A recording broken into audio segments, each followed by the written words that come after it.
नमस्कार, स्वागत है आपका। मैं हूं आपके साथ रोहित पुनेठा। बिहार विधानसभा चुनाव की लड़ाई में चीन के साथ सीमा विवाद और कश्मीर से हटे आर्टिकल 370 की एंट्री भी हो गई है। पीएम मोदी ने आज बिहार चुनाव के दंगल में हुंकार भरी। इस दौरान पीएम मोदी ने बिहार में विपक्षी पार्टियों पर 370 को लेकर जमकर निशाना साधा है। पीएम मोदी ने सीधे तौर पर निशाना साधते हुए विपक्ष से सवाल किया कि कश्मीर में 370 की वापसी की बात करने वालों के साथ विपक्ष क्यों खड़ा हुआ है। पीएम ने कहा कि बिहार के बेटे गलवान में वीरता दिखाते हुए शहीद हो जाते हैं, लेकिन आरजेडी की सहयोगी कांग्रेस के नेता कश्मीर में 370 वापसी की बात करते हैं। कांग्रेस नेता पी चिदम्बरम लगातार कश्मीर में 370 वापसी की वकालत कर रहे हैं। बिहार के सियासी दंगल में अपनी तीनों जो रैलियां थी, उन रैलियों में प्रधानमंत्री नरेंद्र मोदी ने प्रमुखता से 370 का जिक्र किया। उन्होंने सीधे तौर पर कहा कि वो लोग यानी कि जो विपक्ष है वो वापस 370 को लागू करने की बात करता है, जबकि हमने इसे सालों की मेहनत के बाद हटाया।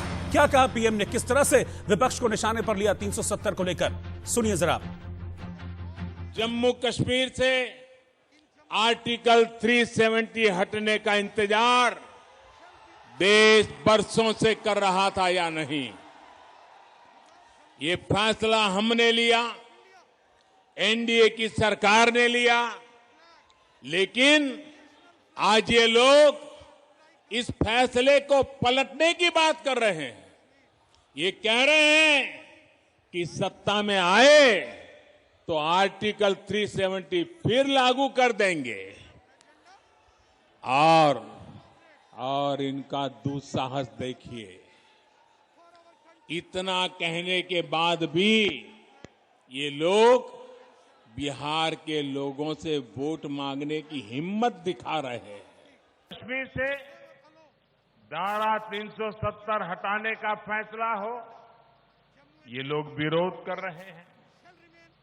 3 तलाक के विरुद्ध कानून बनाकर मुस्लिम महिलाओं को नए अधिकार देना हो, ये लोग विरोध कर रहे हैं।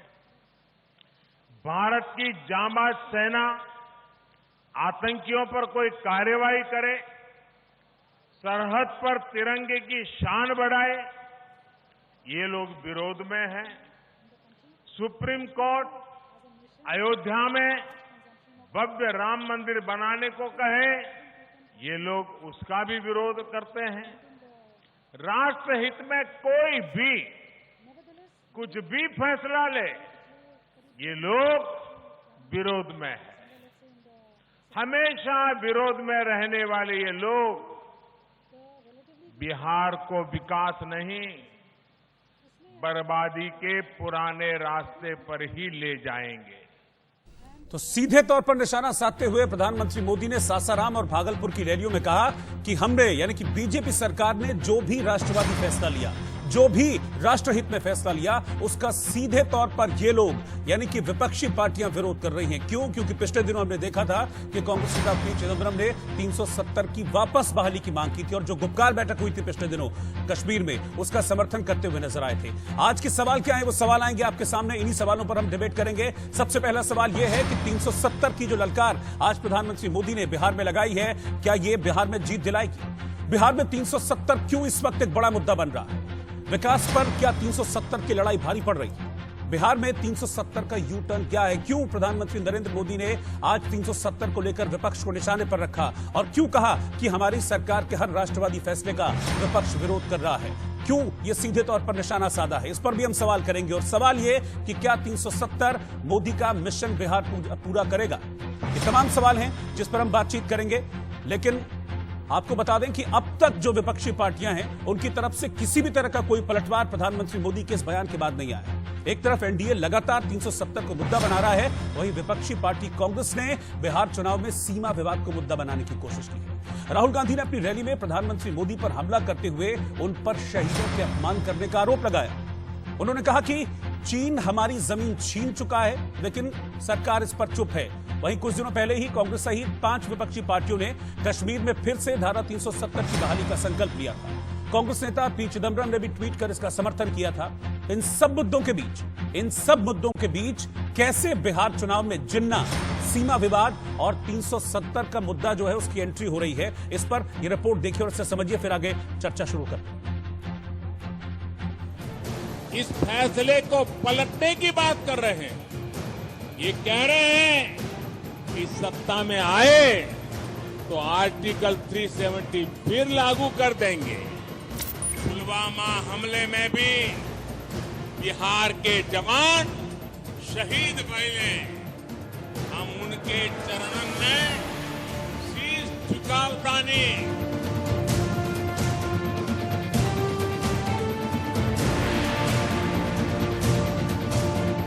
सासाराम में पीएम मोदी के संबोधन के बाद बिहार चुनाव में चिन्ह के बाद अब धारा 370 की भी एंट्री हो गई है। बिहार के सियासी दंगल में हुंकार भरते हुए पीएम मोदी ने विपक्ष पर जमकर निशाना साधा है। जम्मू कश्मीर से आर्टिकल 370 हटने का इंतजार देश बरसों से कर रहा था या नहीं, ये फैसला हमने लिया, एनडीए की सरकार ने लिया, लेकिन आज ये लोग इस फैसले को पलटने की बात कर रहे हैं। ये कह रहे हैं कि सत्ता में आए तो आर्टिकल 370 फिर लागू कर देंगे। और इनका दुस्साहस देखिए, इतना कहने के बाद भी ये लोग बिहार के लोगों से वोट मांगने की हिम्मत दिखा रहे हैं। पीएम मोदी ने इस बयान के जरिए महागठबंधन में सहयोगी पार्टी कांग्रेस पर हमला बोला है। आपको बता दें कि हाल ही में कश्मीर में कांग्रेस सहित 5 पार्टियों ने कश्मीर में फिर से धारा 370 लागू करने का संकल्प लिया है, जिसमें फारूक अब्दुल्ला और महबूबा मुफ्ती की पार्टी भी शामिल है।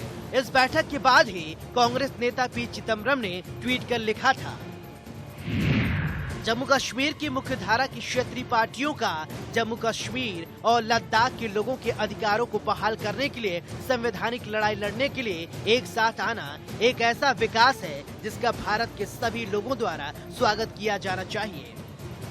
विकास और रोजगार की गारंटी के वादों से शुरू हुआ चुनाव प्रचार अब कश्मीर और सीमा विवाद तक जा पहुंचा है। राहुल गांधी ने भी एक सभा में भारत चीन सीमा विवाद का मुद्दा उठाया कि जब चाइना की सेना ने हमारे 20 सैनिकों को मारा, शहीद किया और हमारी जमीन ली, भाई और बहनों 1200 किलोमीटर हिंदुस्तान की जमीन चाइना ने ली है, कि जब चाइना हमारी जमीन के अंदर आए तो हमारे प्रधानमंत्री ने हमारे वीरों का अपमान करते हुए ये क्यों बोला कि हिंदुस्तान के अंदर कोई नहीं आया। सवाल भाइयों और बहनों ये है।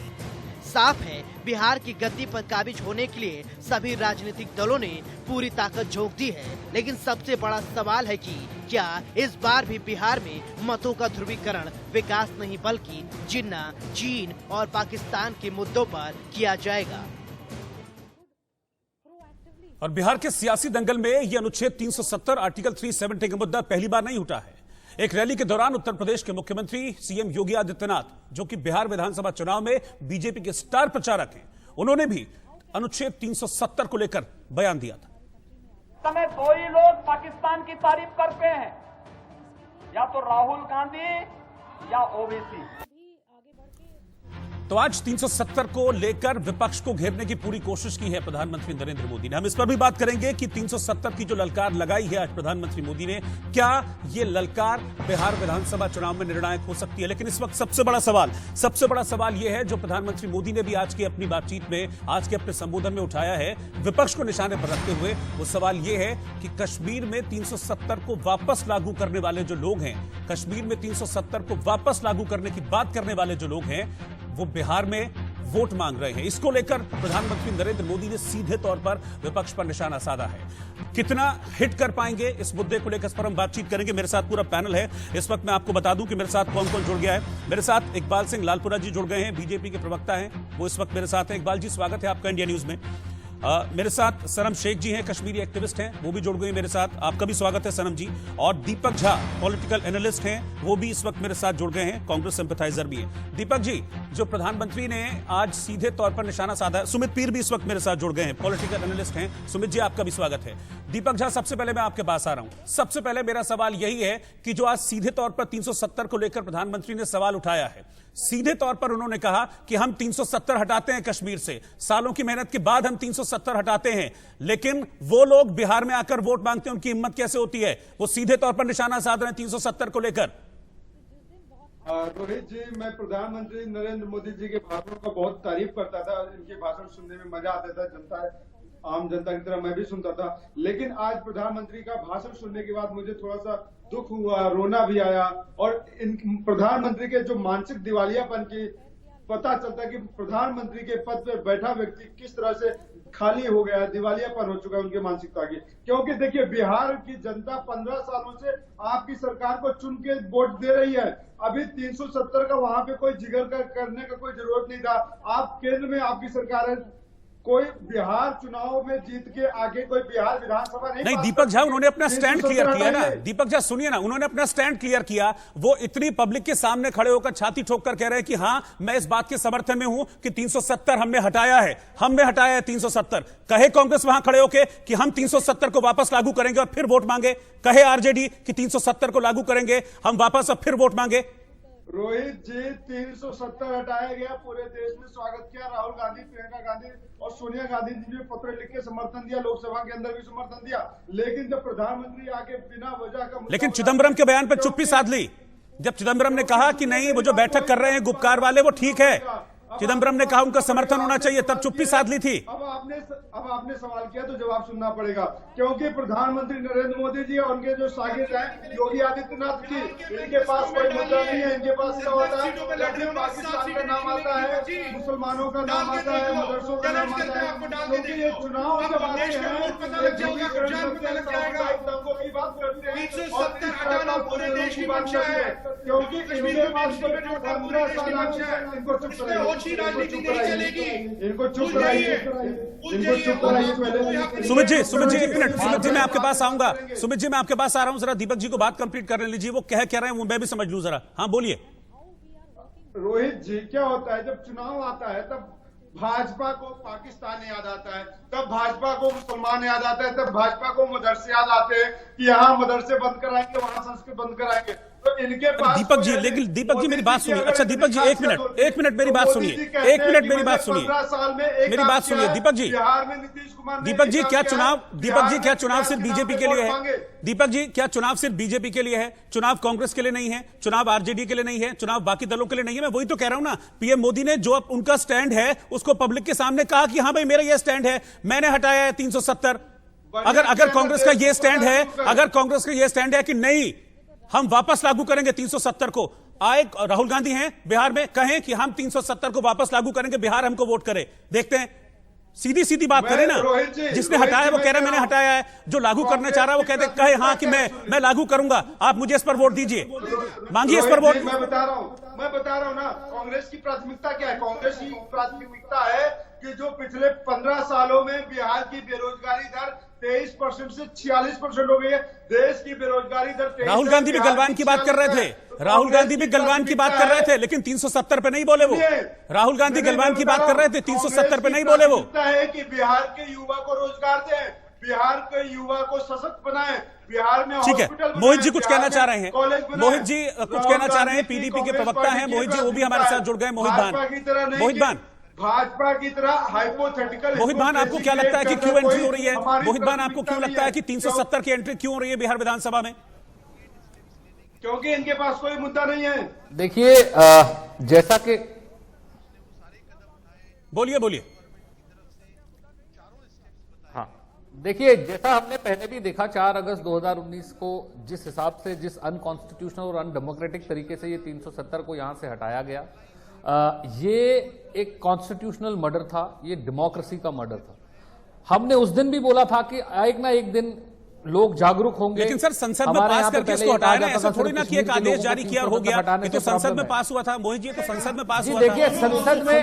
संसद में बात करने की बात नहीं है। जो इसको हटाने का राइट है वो जम्मू कश्मीर की कॉन्स्टिट्यूएंट असेंबली के पास उसका राइट है। जम्मू कश्मीर की कॉन्स्टिट्यूएंट असेंबली को यहाँ के गवर्नर श्री सत्यपाल मलिक जी ने एक अनकॉन्स्टिट्यूशनल तरीके से भंग कर दिया, जबकि हमारी पीडीपी प्रेसिडेंट महबूबा मुफ्ती साहिबा ने गवर्नमेंट बुलाने का क्लेम किया नेशनल कॉन्फ्रेंस और कांग्रेस के समर्थन से। मैं इस पर पहले भी बात कर चुका हूं सर, मैं इस पर पहले भी बात कर चुका हूं। मेरे सवाल पहले भी ये थे कि क्यों हमारे देश में दो झंडे हो। उनको नंबर 370 तो ये कहता है कि हमारे देश में दो झंडे हो, एक देश का अलग हो, जम्मू कश्मीर का अलग हो। उस झंडे का सम्मान करे ना करे जम्मू कश्मीर वाले, इस पर कोई रेगुलेशन नहीं है। ऐसा क्यों हो? लेकिन यहाँ की असेंबली ये ना किसी बीजेपी के घर की जागीर है यहाँ की असेंबली, ना किसी सत्यपाल मलिक के घर की जागीर है यहाँ की असेंबली। ये इंडिया के कॉन्स्टिट्यूशन के हिसाब से चलेगा और जेएंड के कॉन्स्टिट्यूशन के हिसाब से चलेगा। अगर आप लेकिन कोई चोर दरवाजे से नहीं किया ना सर, हम उसको कोर्ट चोर दरवाजे से नहीं किया, वो तो सामने से आके कहते हैं कि हाँ मैंने किया। सुमित पीर को भी सामने रखिए प्लीज विंडो में। आप तो डकैती पे उतर आए, आप चोर दरवाजे की बात कर रहे हैं। आपने दिन दहाड़े एक डकैती की है और आप सुमित पीर और इकबाल जी दोनों को विंडो में शर्म आनी चाहिए इस डकैती का समर्थन करते हुए। ठीक है, आपने एलिगेशन लगाया। मैं चाहता हूं कि सीधा बीजेपी से इसको आपका बीजेपी से आपको जवाब मिले। इकबाल जी, अब्दुल्ला को जेल में बंद रखा, इकबाल जी जवाब आप देंगे। जेल में बंद रखा आपने, तमाम जम्मू रीजन के लोगों को आने दिया, कश्मीर के लोगों को आपने जेल में बंद रखा और आप बोलते हमने पार्लियामेंट में डिस्कशन किया। ये कौन सा डिस्कशन होता है कि हमारे सिलेक्टेड मेंबर पार्लियामेंट में वहां पे हिस्सा नहीं ले सकते थे? ये कौन से डिस्कशन का हिस्सा है? आप 370 आज देखिए जम्मू में भी इसके खिलाफ आवाज है, आज उसमें लेह में उसके खिलाफ आवाज है, आज करगिल में उसके खिलाफ आवाज है, आज आप डोडा भदरवा पुंछ रजौरी कहीं जाइए उसके खिलाफ आवाज है। आपको खाली कांग्रेस ने आज समर्थन किया है, ये बीजेपी भी इसका समर्थन करेगी, ये आप आने वाले वक्त में देखेंगे। नहीं, लेकिन मैं कहता हूं, मैं कहता हूं कि कांग्रेस खुलकर इस बात को क्यों नहीं कहती है? बिहार विधानसभा चुनाव में अगर मोदी कह रहे हैं कि 370 मैंने हटाया है और इस पर अगर वो वोट मांग रहे हैं तो कांग्रेस कहे कि भाई हम 370 वापस लागू करेंगे, आप हमको वोट दे दीजिए। देखिए कांग्रेस बिहार के चुनाव में क्या कहेगी या क्या नहीं कहेगी, बिहार के लोगों को 370 से ना कोई लेना है ना कोई देना है। आप वहां पे जब बिहार के लोग जम्मू कश्मीर में यहाँ पे लॉकडाउन के बीच में पैदल यहाँ से जा रहे थे तब तो मोदी जी को 370 नहीं, जब चिदम्बरम ट्वीट करते हैं, जब चिदम्बरम ट्वीट करते हैं कि नहीं ये सब अच्छा हो रहा है और 370 की बहाली होनी चाहिए, तब तो सब ताली बजाते हैं वहां पे। ऐसा क्यों? मोदी जी को बिहारी लोग याद नहीं आए, तब उनको 370 याद नहीं आया, तब उन्होंने मोहित जी लोगों को सड़कों पर मरने के लिए। मोहित जी, जब चिदम्बरम कहते हैं तब तो सब ताली बजाते हैं वहां पर।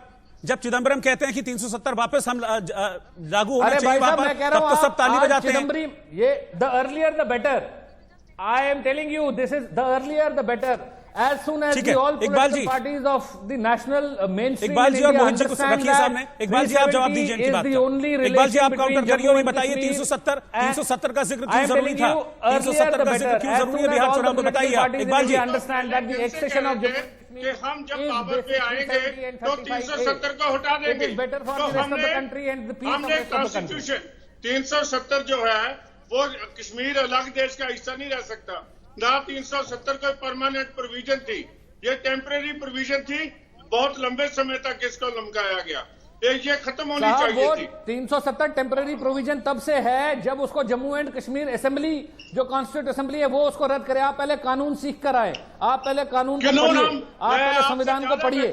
आप बोलते हैं टेम्परेरी है, टेम्परेरी है, टेम्परेरी क्या टेम्परेरी है? टेम्परेरी वो प्रोविजन इसलिए है जब जम्मू एंड कश्मीर असेंबली चाहेगी तो हमारे को ये 370 आज के बाद नहीं चाहिए उसको और उसको हटाने की रजामंदी देती है, इसलिए वो टेम्परेरी है। वो टेम्परेरी आपके लिए नहीं, आप दिल्ली में बैठ के उसको डिसाइड करेंगे कि आज हमारा मूड नहीं है, हम 370 छीन लेंगे।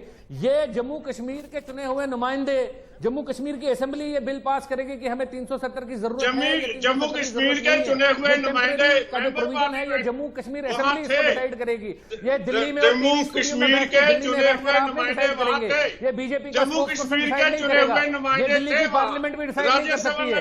इसके लिए हम कोर्ट में भी लड़ेंगे, हम पॉलिटिकली भी लड़ेंगे, हमारी साइड जो है वो इसके ऊपर बदस्तूर जारी रहेगी और 7 साल में हम कोर्ट में भी लड़ रहे हैं। हमारा पिटीशन कोर्ट में भी है, हमने कोर्ट में भी इसकी गुहार लगाई है, लेकिन हम पॉलिटिकली भी इसको ग्राउंड पे लड़ेंगे।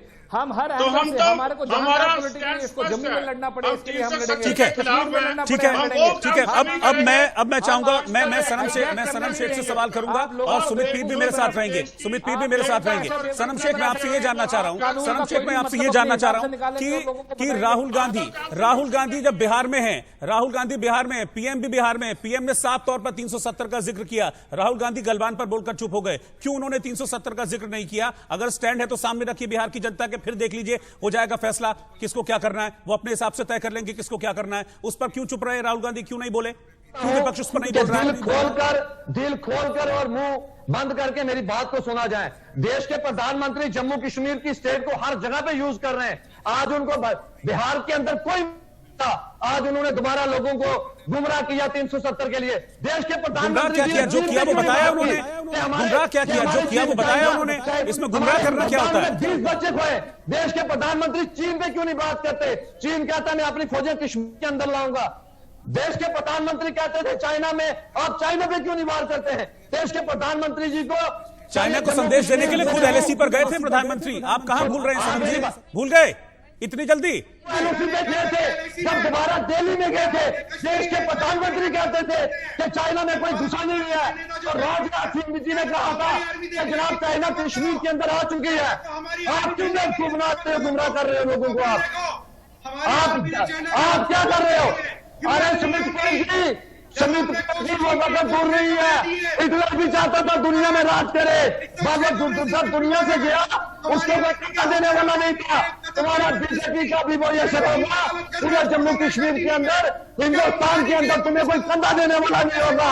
जम्मू कश्मीर की चीजें बात की जागीर नहीं है, हमारा था, हमारा है और हमारा रहेगा। बात करते हैं सर, आपकी ये सोच ही गलत है सनम शेख, आपकी ये सोच ही गलत है। सुमित पीर मैं ये क्यों ना कहूं कि इनकी सोच गलत है, इनके शब्द गलत हैं। कह रहे किसी के बाप की जागीर नहीं है, किसने कहा किसी के बाप की जागीर है? हम कहते हैं जम्मू कश्मीर हमारे देश का हिस्सा है, और जो तिरंगा पूरे देश में लहराता है वो जम्मू कश्मीर में भी लहराए। तो क्या गलत चाहता है हिंदुस्तान का बाशिंदा? बताइए इसमें बाप और बिना बाप की बात कहां से आती है? आप इस तरह के शब्द क्यों कहते हैं? किसी के बाप का नहीं है, हमारा भी है जम्मू कश्मीर, हर एक हिंदुस्तानी का जम्मू कश्मीर है। जनाजे निकाले जा रहे सर, यहाँ पे गैर कानूनी तरीके से 370 हटाया गया। क्या आपने यहाँ की मेन स्ट्रीम लीडर को पूछा? आपने हमें 4 तारीख को रात को घरों में बंद कर दिया आपने, और आपने रात को फैसला सुना दिया। आपने यहाँ की मेन स्ट्रीम लीडरशिप से बात की? सर आप एक नेशनल टेलीविजन पर बैठकर आप सनम शेख, आप एक नेशनल टेलीविजन पर बैठकर खुलेआम इस देश के प्रधानमंत्री के खिलाफ बोल रहे हैं। और बताइए क्या आजादी चाहिए आपको? बताइए क्या आजादी चाहिए आपको? पहले तो सर मैं शेख नहीं हूं, मेरा नाम सनम शाह है। हाँ शाह साहब, बताइए क्या आजादी चाहिए आपको? हम प्रधानमंत्री के पद की इज्जत करते हैं सर, और हम प्रधानमंत्री के पद की इज्जत करते हैं, पर ऐसे प्रधानमंत्री की इज्जत नहीं करते। आज हमारा देश खतरे के अंदर आया है। और क्या आजादी चाहिए मुझे बताइए ना आपको? आजादी की बात करते हैं आप लोग। आप सुने मेरी बात सुने सर, आप ये मुझे इतनी बात बताएं, आपने 3 चीफ मिनिस्टर को यहाँ पे बुक कर दिया। गुलाम नबी आजाद साहब को दिल्ली से नहीं आने दिया आपने ये डर के फैसला किया है। और जी वो है, नरेंद्र मोदी जी हाथ जोड़ के 370 वापस देंगे। भारत के संविधान को इलीगल बोलने की बिल्कुल आपने गैर कानूनी तौर पर किया है। आपने ठीक है सनम शाह, अब सुमित पीर को अपनी बात रखने दीजिए। आपने किया सनम शाह सुमित पीर को बात रखने दीजिए अपनी। सुमित जी बोलिए, आप जवाब दीजिए।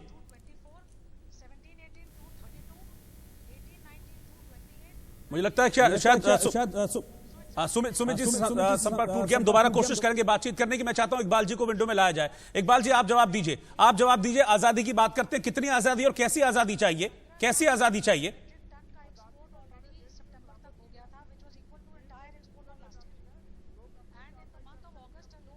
लोग का है किसी को जीवन को। हमारा तो उद्देश्य ये है कि लॉ एंड ऑर्डर ठीक हो और जिसमें लोग अपना जीवन अच्छी ढंग से जी सके। ये बात जो है कि हमने महबूबा मुफ्ती जी को भी समय दिया, लेकिन वो वहां कश्मीर में अमन शांति नहीं ला पाए।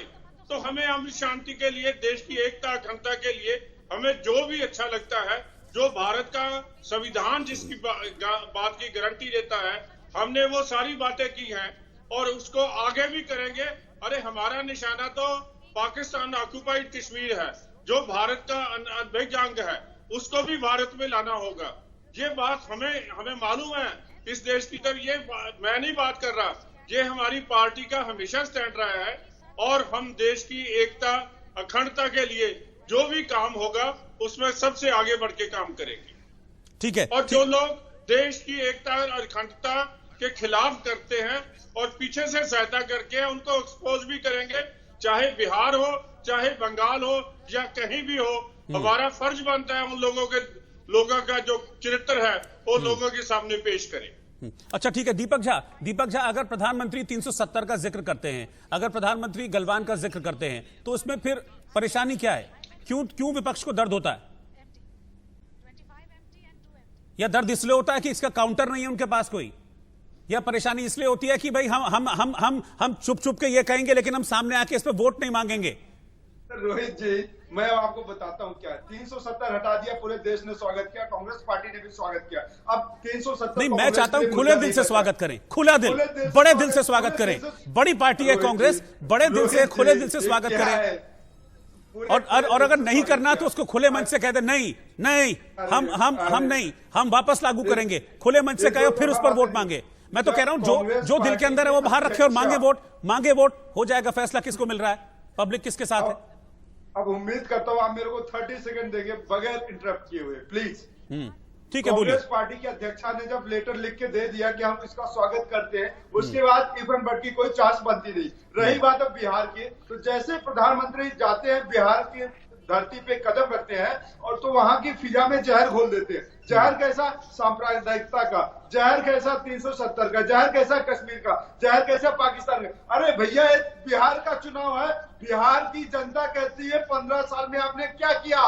बिहार की जनता के मन को भटकाने की कोशिश मत करिए। बिहार की जनता को आपने पिछले 8 सालों में 15 हॉस्पिटल, मेडिकल कॉलेज बनाने की घोषणा करी थी, आज आपने एक भी नहीं बनाया, शिलान्यास तक नहीं किया। बिहार की जनता को आप सुमित पीर को रखिए जरा, सुमित पीर को रखिए। कहती है कि 500 सुमित जी, क्या जनता इतनी नासमझ है कि अपना अच्छा बुरा नहीं समझ सकती? क्या किया सुमित जी, क्या बिहार की जनता इतनी नासमझ है कि अपना अच्छा बुरा नहीं समझ सकती? एलईडी लगाते हैं रोहित भाई, 144 करोड़ इस कोरोना काल में 144 करोड़ मायने रखता है। अगर बिहार की जनता को, प्रवासी मजदूरों को बस ट्रेन से बिहार भेजते तो शायद बिहार की जनता के पैरों में छाले नहीं पड़े होते और बिहार की जनता कहती मेरा लाल मोदी है, मैं इसको वोट दूंगी। लेकिन मोदी ने खून के आंसू रुलाए हैं उस बिहार की जनता को। नीतीश कुमार ने खून के आंसू रुलाए हैं, आपने भी देखा, हमने भी देखा, उन बेसहाय और बेकार लोगों को कि जिन्होंने मजबूर कर दिया था पैदल चलने के लिए बिहार की। ठीक है दीपक जी, मैंने आपको 1 मिनट दिया। दीपक जी, मैंने आपको 1 मिनट दिया। आप मुझे सुमित जी के पास आने दीजिए। सुमित जी, क्या बिहार की जनता इतनी नासमझ है कि अपना अच्छा बुरा नहीं समझ सकती? उनको नहीं पता कि क्या उनके लिए अच्छा है, क्या बुरा है? जब प्रधानमंत्री जी राष्ट्र स्तर की अचीवमेंट्स को गिनाते हैं, वो काम जो 70 साल में कोई नहीं कर पाया वो बताते हैं। एक कॉन्स्टिट्यूशन को इम्प्लीमेंट किया, जम्मू कश्मीर के लोगों को मिलाया, वाल्मीकियों को हक दिलाया, जम्मू के लोगों को हक दिलाया, लद्दाखियों को हक दिलाया, वहां की बहु बेटियों को हक दिलाया, राइट टू एजुकेशन दिलाया, पीएचडी का ऑडिट कराया, लूट की दुकान बंद कराई, तकलीफ हो रही है और देश को बर्बाद भी किया, देश को बर्बाद भी किया। कुछ नहीं कर पाए।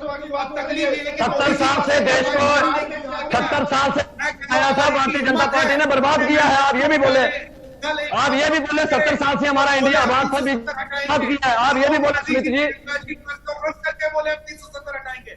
रोहित जी 70 सीटों पर लड़ रहे हैं ना, बिहार में 7 सीटें नहीं मिलेगी इनको। बिहार के लोगों को अंडर एस्टिमेट मत कीजिए, उन्हें सब समझ आता है, उनको पूरी पॉलिटिक्स समझ आती है। आज बिहार के लोग यहाँ से कि देश के प्रधानमंत्री बिहार में आए और 30 पे कर रहे हैं। अरे कहाँ तुम 370 इस्तेमाल करोगे? वो 370 देश के प्रधानमंत्री जी को हाथ में लोग बिहार के अंदर। उसको खत्म करने का टाइम आ गया। पॉलिटिकल पार्टियों ने कश्मीर का शोषण किया था, 70 साल से जागीर बना के छोड़ा था, करोड़ों रुपए कमाए इन्होंने, 42,000 लोग मर गए, लोगों की कब्रों पे इनके महल बने हैं, वो खत्म हुआ है। बच्चों को पढ़ाई मिलेगी, वो उनको तकलीफ हो रही है। 370 के बाद आप बताएं ना क्या हुआ है, क्या मिलिटेंसी खत्म हुई है? 370 के अंदर क्या नौकरियां मिली है? एक बार बताओ, एक इन्होंने जाते जाते स्कैम किया, रोशनी स्कैम। 21,000 करोड़ का स्कैम इंडिया तक करके। अरे 370 से आपने क्या किया मुझे बताएं सुमित जी, 370 हटा के आपने कौन से तीर मार दिए? कश्मीर में डेवलपमेंट हो रही है, तकलीफ हो रही है, लद्दाखियों को तकलीफ हो रही है, तकलीफ हो रही है, बच्चे स्कूल जा रहे हैं, तकलीफ हो रही है, बच्चे यहाँ पे रो रहे हैं और बच्चों की लाशों के ऊपर बीजेपी इक़्तिदार के महल बना रही है। की बात करते हैं, कांग्रेस के खिलाफ बात करते हैं। आपके पास कोई कदम नहीं है सिवाय पाकिस्तान के, सिवाय मुसलमानों के आपके पास कोई चारा नहीं है, कोई रास्ता नहीं है। देश में सांप्रदायिक दंगे, सौहार्द में आग लगाते हो आप लोग। अच्छा ठीक है, एक मिनट। सनम शाह मुझे एक चीज बताइए। विकास में बात नहीं करेंगे, विकास की कोई बात नहीं करेंगे, तरक्की की कोई। ठीक है सुमित जी मैं आपके पास आऊंगा, सनम शाह के पास मैं चलूंगा। सनम शाह, फर्ज कीजिए कहीं नौकरी मांगने जाते हैं, कहीं नौकरी मांगने जाते हैं तो एक रिज्यूम बनाते हैं ना, अपना एक रिज्यूम बनाते हैं कि हमारी क्या क्या उपलब्धियां रही, बनाते हैं ना, उसमें उपलब्धियों में हाईलाइट करके लिखते हैं हमारी क्या उपलब्धियां रही। तो वही उपलब्धियां अगर पीएम मोदी गिना रहे हैं तो क्या दिक्कत है? इस परिप्रेक्ष्य में देखिए ना इसको, उस पर आपत्ति क्यों हो जाती है फिर कि ये 370 का जिक्र क्यों कर रहे हैं, क्यों कर रहे हैं, इस पर क्यों आपत्ति है भाई? ठीक है, मैं इस पर जवाब लूंगा इस वक्त। तो 370 पर क्यों विपक्ष इतना बौखलाया हुआ है? अगर प्रधानमंत्री मोदी जिक्र कर रहे हैं, चूंकि अपनी उपलब्धि वो मान रहे हैं और इस उपलब्धि का अगर जिक्र वो बिहार विधानसभा चुनाव में कर रहे हैं, तो उस पर विपक्ष को इतनी समस्या क्यों है, क्यों इतनी परेशानी है? मेरे साथ पूरा पैनल है, मैं चाहूंगा सनम शाह को रखा जाए। हाँ सनम जी, अब बताइए, आप जो मैंने सवाल आपसे पूछा था हेडलाइन से पहले, मुझे उसका जवाब दीजिए। क्या इस पर आपत्ति क्या है अगर वो इस बात का जिक्र कर रहे हैं बिहार के? जब 370 टूटा यहाँ पे सर, हमारे पहले गवर्नर आए, उन्होंने 1 लाख नौकरियों का वादा किया। हमारे दूसरे गवर्नर आए, उन्होंने 50,000 नौकरियों का वादा किया। हमारे ये तीसरे गवर्नर आए, अब इन्होंने 25,000 का वादा किया। सर ये जम्मू कश्मीर स्टेट है। जब पूरे हिंदुस्तान के अंदर 8 या 9 स्टेटें थी, तब जम्मू कश्मीर भी एक स्टेट थी, तब इसको फ्रंट लाइन पे रखा जाता था। यहां से महाराजा हरि सिंह जी ने 370 को पक्का करने की पूरा कमिटमेंट किया था। 370 को कभी छेड़छाड़ी नहीं की। बिल्टन सीट से 370 खत्म हुई है, बेरोजगारी खत्म हुई है। आप सर ये पूछे भारतीय जनता पार्टी के नेताओं जो कि नेशनल मीडिया में बैठ के लोगों को बेवकूफ बनाते हैं, लोगों को गुमराह बनाते हैं। आपने कितना पाकिस्तान को घुस के मारा है? आपने बालाकोट में मारा है। इकबाल जी मुझे एक चीज हमेशा बड़ा परेशान करती है और वो समझ में मुझे एक चीज बड़ी नहीं आती है, वो ये कि उस पार बैठे लोगों को परेशानी होती है, इमरान खान को परेशानी होती है, उनके मंत्रियों को परेशानी होती है, उनके नेताओं को परेशानी होती है, और जो हिंदुस्तान के खिलाफ साजिशें रचते हैं लोग, उनको परेशानी होती है। लेकिन इस पार के लोगों को परेशानी क्यों होती है, ये चीज मुझे आज तक समझ में नहीं आई है। अगर आपको आई हो इकबाल जी तो थोड़ा सा मुझे भी बता दीजिए प्लीज। बात यह है, इनका जो है ये खाते हिंदुस्तान का है और बातें करते हैं पाकिस्तान की। इनको समझना चाहिए ये जो कश्मीर है वो हमेशा ही भारत का अनभिज्ञ अंग रहा है। यह 200 साल से तो महाराजा रणजीत सिंह का राज शुरू हो गया था 1800 में, और उसके बाद में ये हरि सिंह जी को ये मिला है। तो इसमें हमारा देश जो है ये भारत का अनभिज्ञ अंग रहा है, उसका साथी रहा है पक्का। तो आपको कश्मीर का जो बातें आप करते हो, आप वो बकट टूट रही है बीजेपी को कोई कश्मीर भारत का हिस्सा रहा है और आपको आगे उनकी बातें करते हैं। उनको पाकिस्तान को ना तो 65 बोला है, ना पाकिस्तान को 71 बोला है। अरे पाकिस्तान तो अपनी बात के लिए रोते हैं, वो तो चाहते हैं कि पंजाब में और कश्मीर में कोई ना कोई समस्या खड़ी रहे। तो देश जो हमारा मजबूत कैसे हो, इसके लिए इन लोगों को चाहिए ये पाकिस्तान का गीत गाने छोड़ के भारत का गीत गाएं। आप हिंदुस्तान के चैनल में बैठे पाकिस्तान का नाम क्यों ले रहे? आप यहाँ भी इसकी बेरोजगारी में बात क्यों नहीं कर रहे? आपको पाकिस्तान दूर कर रहे हैं, आप कौन सा 370 की बात कर रहे हो? तो हम तो हमेशा कहते रहे थे कि 370 हम खत्म करेंगे। 370 खत्म हो गई है, खत्म ही रहेगी, और कश्मीर देश का एक पूरा टूट अंग रहेगा। कश्मीर हमारा है और कश्मीर का विकास हो रहा है, और भी विकास कश्मीर का आगे होगा। सनम शाह मुझे एक चीज बताइए कि क्या पिछले 6-7 साल में बेरोजगारी है कि जम्मू कश्मीर में उससे पहले नहीं थी? सबके पास रोजगार था क्या? जब 370 वहां पर लगी हुई थी तब सबके पास रोजगार था? सर प्लीज मेरी बात सुने। हाँ। अगर इस बात में इमरान तरीके से कर रहा हूँ, मेरा खून खुलता है सर। मैं एक नौजवान हूँ। अरे यहाँ पे किस तरीके से नौजवानों की लाशों पे जो है गोलियां मारी जा रही है, यहाँ के मजदूरों को मारा जा रहा है। लगेगी वहां उससे तकलीफ है इनको। आप छोड़े इस चीज को सर। आप मुझे इतनी बात बताएं, आपने कितने मिलिटेंट्स को खत्म किया है? आप कितनी नौकरियां आपने जम्मू बंदूक चलाते हैं, कश्मीरियों को बदनाम करते हैं, ये कश्मीर को बदनाम करते हैं अपने फायदे के लिए। इनका केवल अपना फायदा है, इन्हें कश्मीर से कोई लेना देना नहीं। इनके लीडर कहते हैं मैं चाइना की हेल्प लूंगा। चाइना की मंडी में फारूक साहब अपनी दुकान खोलने गए हैं। कौन चाइना जहां मुसलमानों का शोषण हो रहा है, प्रताड़न हो रहा है, खुले आम हो रहा है दुनिया में, हिंदुस्तान के अंदर मुसलमानों का शोषण नहीं हो रहा। बेचने चले अरे चाइना को छोड़े, ऐसे कश्मीर कश्मीरियत और कश्मीरियों को बेचने चले ही है। 70 सालों से करते आ रहे, दुकान बंद हो गई, तकलीफ में है रोहित जी। अरे तकलीफ में नहीं है, ये बहुत तकलीफ में है। ये दुकान जल्दी छूटेगी और हमारी जम्मू कश्मीर से फिर मुझे इस बात से क्या लग रहा है, जो मैंने अभी तक बातचीत की है, मुझे उससे पता क्या पता चल रहा है। दीपक झा मुझे लग रहा है कि डर है विपक्ष के अंदर, डर है इस बात का कि 370 जो हटाई है, जम्मू कश्मीर से 370 जो हटाई है, उसका डर है विपक्ष के अंदर कि इसका फायदा ना मिल जाए कहीं, इसीलिए बौखलाहट दिख रही है। बिल्कुल नहीं रोहित जी, मैं आपके इस सवाल का स्वागत करता हूं। आप जैसा निर्भीक पत्रकार कम से कम ऐसा सवाल उठाता नहीं, है। और सुनिए मेरी एक बात और सुनिए दीपक जी। मैं जम्मू कश्मीर हमारे देश का हिस्सा है ना? बिल्कुल है ना? तो अगर वहां कोई काम किया, हमारे देश की सरकार ने वहां कोई काम किया और उसको उपलब्धि के तौर पर अगर एक चुनाव में रखा जा रहा है, तो उस पर आपत्ति क्या है? मतलब मैं इसको समझना चाहता हूं। रोहित जी बिल्कुल, आपने जम्मू कश्मीर को भारत का हिस्सा किसने बनाया था, कब बनाया था, एक कब कौन बनाया था, बताइए ना। आप बताइए ना। नहीं, मैं आपसे पूछना चाहता हूँ, आप मेरे सवाल नहीं, करें, तो मेरा भी एक सवाल है। मैं है। चाहता हूं कि आप देश को बताएं कि कांग्रेस पार्टी ने जम्मू कश्मीर को भारत का हिस्सा बनाया था, अभिन्न अंग भारत को कश्मीर। तो फिर क्यों उसको अलग वापस कर रही है सर? आप फिर उसको अलग वापस करने की कोशिश क्यों कर रही है? आप ये बताइए कि अच्छा मुझे एक चीज बताइए कि मैं इस चीज को क्यों स्वीकार करूं कि मेरे देश में 2 झंडे हों, जम्मू कश्मीर मेरे तिरंगे का सम्मान ना करे? ये जरूरी ना हो वहां पर कि तिरंगे का सम्मान हो? बताइए क्यों? कांग्रेस के किसी नेता क्यों? ने कहा कि मुझे इसका रीजन दीजिए ना, मुझे इसका रीजन दीजिए आप। नहीं रोहित जी, कांग्रेस जिसने बनाया नहीं बनाया वो बात की बात है, लेकिन आप मुझे ये बताइए ना, आप मुझे ये बताइए कि क्यों? अगर बात की बात थी तो फिर अब 370 भी बात की बात हो चुकी है रोहित जी। नहीं तो मैं यही तो कह रहा हूं 370 ये कहती थी कि मेरे तिरंगे का सम्मान ना हो वहां पर, वो जरूरी नहीं है। हिंदुस्तान की संसद जो कानून बनाएगी उसको जम्मू कश्मीर के लोग माने ना माने कोई जरूरी नहीं है। क्यों ऐसा हो एक देश में? मैं यही तो कह रहा हूं, मैं इसीलिए कह रहा हूं कि मेरे देश का हिस्सा है सर वो, तो क्या दिक्कत है उसमें? रोहित जी आपने बहुत सवाल कर लिए, एक जवाब तो सुनिए सर।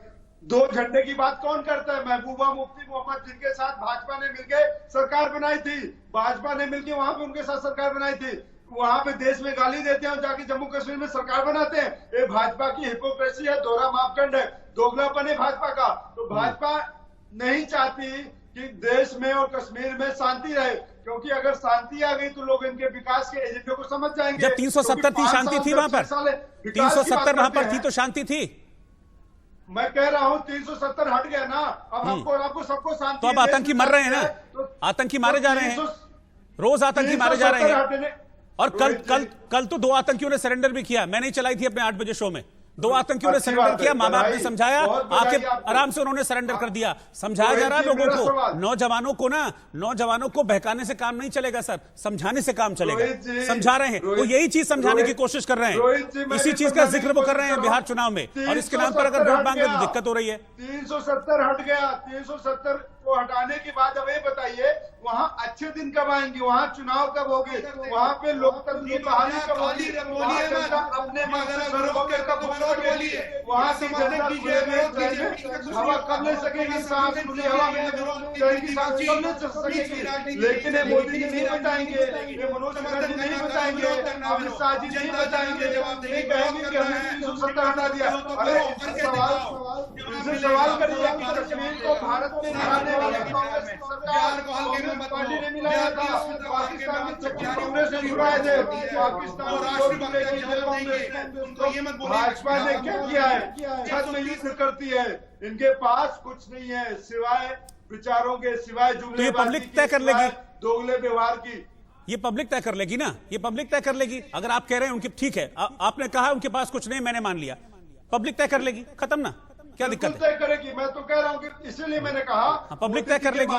तो फिर मैं यही कह रहा हूं ना, मैं यही कह रहा हूं, आप बड़ा कह रहे हैं कि कांग्रेस ने जम्मू कश्मीर को भारत का हिस्सा बनाया, और जब तक कांग्रेस रही 370, जब तक कांग्रेस रही 370 लागू रहा, जब तक कांग्रेस रही 370 लागू रहा। अब कांग्रेस को परेशानी हो रही है 370 लागू होने में, 370 पर परेशानी हो रही है ना कांग्रेस को हटाने पर। तो कह दे बिहार चुनाव में, कह दे, अभी आज उन्होंने तेजस्वी यादव के साथ सभा की, राहुल गांधी ने, जब गलवान का जिक्र उन्होंने किया था, तो कह देते उस टाइम राहुल गांधी कि हम 370 को वापस लगाएंगे जम्मू कश्मीर में, दीजिए हमें वोट, बिहार की जनता हमको वोट दो, हम 370 जम्मू कश्मीर वापस लगाएंगे। अगर उपलब्धि इसको मानते हैं तो, अगर वो मानते हैं कि ये गलत हुआ, अगर कांग्रेस ये मानती है, अगर विपक्ष ये मानता है कि ये गलत किया 370 को हटाकर, तो जनता के बीच में जाइए, बोलिए ये गलत किया। हम जब आएंगे, जब हमारी बिहार में सरकार बनेगी, फिर हम पूरे देश में मजबूत होंगे, तो फिर हम जम्मू कश्मीर में वापस हम 370 को लागू करेंगे, हमको इस नाम पे वोट दीजिए। मांगिए, बोलिए राहुल गांधी से इस नाम पे वोट मांगे, पूरे बिहार में घूम घूम कर मांगे वोट। रोहित जी, हमारे लिए 370 अब मुद्दा नहीं है। ये बीते दिनों की बातें हो चुकी हैं, हम बात करते हैं 370 के बाद क्या आगे क्या होगा, वहां पे विकास की गति कैसी होगी, वहां के लोग खुले में सांस कब ले सकेंगे, ये कोई बताएगा कि नहीं बताएगा? मोदी जी बताएंगे वहां का रोड मैप क्या है, या बस ये हवाई बातें चलती रहेंगी? 370 हटा दिया, मंदिर की बात करते हैं, मंदिर किसने बनवाया है? इकबाल जी आइए, बताइए, वो कह रहे हैं हवा में बातें कर रहे हैं, कोई रोड मैप नहीं है बिहार के लिए, बताइए जरा। ये तो आप बताएंगे इकबाल जी, बताइए। की बात करिए ना, बात हो रही है बिहार चुनाव की और आप पहुंच, इकबाल जी बताएंगे ना, सुन तो लीजिए दीपक भाई सुन लीजिए, इकबाल जी बैठे हैं यहाँ पर बीजेपी का पक्ष रखने के लिए, सुनिए, बताइए इकबाल जी, बताइए, जवाब दीजिए दीपक जी का। बात करिए ना, बिहार पे हिम्मत है तो बिहार में दो हाथ करिए, बोलिए इकबाल जी। चाइना के पीछे, अमेरिका के पीछे, पाकिस्तान के पीछे छिपना बंद कीजिए आप। ठीक है, बोलने दीजिए उनको, इकबाल जी को, इकबाल जी को बोलने दीजिए, बोलिए बोलिए इकबाल जी बोलिए। आपने कितने मेडिकल कॉलेज दिया है 15 साल में? अरे दीपक भाई बोलने तो दीजिए, बताइए ना। अरे दीपक भाई बोलने दीजिए उनको, इकबाल जी बोल रहे हैं, थोड़ा सुनिए वो। विकास बोलता है, विकास बोलता है ना, सही कीमत मिले, हर जगह विकास है, कहीं सड़क के गड्ढे हैं, सड़क के अंदर का विकास नहीं हुआ, विकास कोई औरत अंदर का नहीं हुआ। बिहार में प्रेग्नेंट है तो अस्पताल नहीं पहुंचती है, सड़क पे डिलीवरी हो जाती है, इतने गड्ढे हैं। आपको याद है ना, बिहार में चलिए, आपको दिखाता हूँ मैं कितने गड्ढे हैं। बिहार का चमकी बुखार याद है आपको? बिहार का बाढ़ याद है आपको? घर घर में बिजली आ गई 15 साल में, नदियों सारी सड़कें बन गई। 15 सालों में क्या किया है? कुछ नहीं किया है, बाढ़ के लिए कोई प्रबंधन नहीं है, और पहुंच जाते हैं मेडिकल पाकिस्तान, पहुंच जाते हैं चाइना, और सारा कुछ अपनी भाषा में उनको मेडिकल और इंजीनियरिंग की शिक्षा दी जा रही है। आप कैसी बात कर रहे हैं? कितने आप बिहार गए भी हो, 8 सालों में जाके देखो तो सही, बिहार में कितना विकास किया है। अरे हमने चारा नहीं खाया, हमने जानवरों का, पशुओं का चारा नहीं खाया, हमने विकास किया है। कॉलेज का नाम बताइए, हमने मवेशियों का चारा नहीं खाया, हमने मवेशियों का चारा नहीं खाया, हमने 15 साल में विकास किया है, और विकास लोग देख रहे हैं। हम विकास के नाम पे वोट देने वाले हैं। मेडिकल कॉलेज खोला, आप बताइए। अरे मेडिकल कॉलेज चालू हो रहे हैं, मेडिकल कॉलेज बन रहे हैं, क्या कर रहे हैं? हाँ, जम्मू कश्मीर के नौजवानों के साथ, जहाँ की बहनों के साथ, भाइयों के साथ जिस तरीके से। ठीक है ठीक है ठीक है, आप सभी का शुक्रिया, सुमित जी, दीपक जी, इकबाल जी और शाह साहब, आप भी हमारे साथ जुड़े, सभी का शुक्रिया आपका हमारे साथ जुड़ने के लिए। तो ये जनता को तय करने दीजिए, ये बिहार की जनता को तय करने दीजिए कि उसको 370 मंजूर है या नहीं। अगर कश्मीर में मोदी सरकार 370 हटाकर उसके नाम पर वोट मांग रही है, तो बिहार की जनता को तय करने दीजिए कि उसको इस मुद्दे पर वोट करना है या नहीं, उसको किस मुद्दे पर वोट करना है, ये जनता तय करेगी, और जनता का नतीजा 10 नवंबर को सामने आ जाएगा। आप सभी का शुक्रिया हमारे साथ